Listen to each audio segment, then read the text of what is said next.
51 তো ওজামিল একটা বিয়ে করেছিলেন, তার ছেলেও ছিল সংস্কারী, কিন্তু একদিন গেল ফুল চয়ন করতে পুজোর জন্য, ব্রাহ্মণ ছিলেন। তাহলে ওই যে একটা কুনারীর সঙ্গ পেয়ে চলে গেল, চলে যাওয়াতে সেখানে 9টা ছেলে হলো,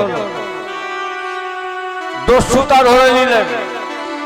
একদিন সাধু সব এসছে, সাধ হতে মানুষ প্রীতি প্রীতি কৃষ্ণা সাধ ভূতং কর্মণ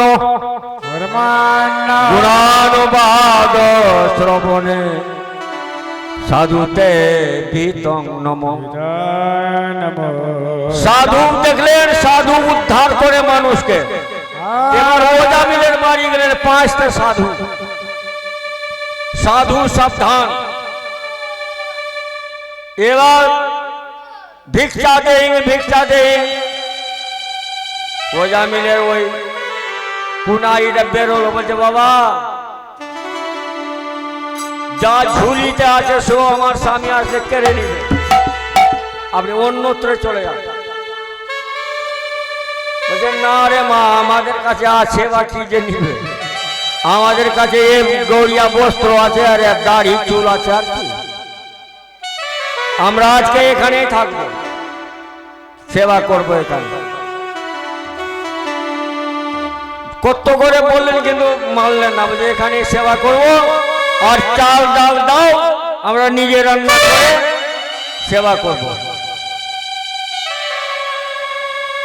এবার চাল ডাল দিয়ে ভগবানের ভোগ লাগালেন। এবার ওজামিল আসলো, তো ওই প্রসাদ খেলো, তো ভক্তি জেগে গেল, দস্যুতা চলে গেল।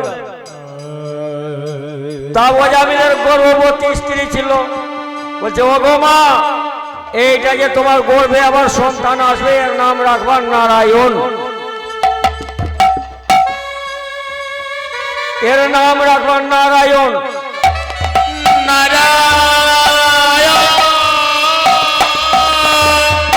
দেখছেন না, নারায়ণ নারায়ণ, ভগবানের আসল নাম হচ্ছে নারায়ণ, এ তো অবতারী। কৃষ্ণ রাম এইসব হলো অবতারী, যখন যখন ধরবে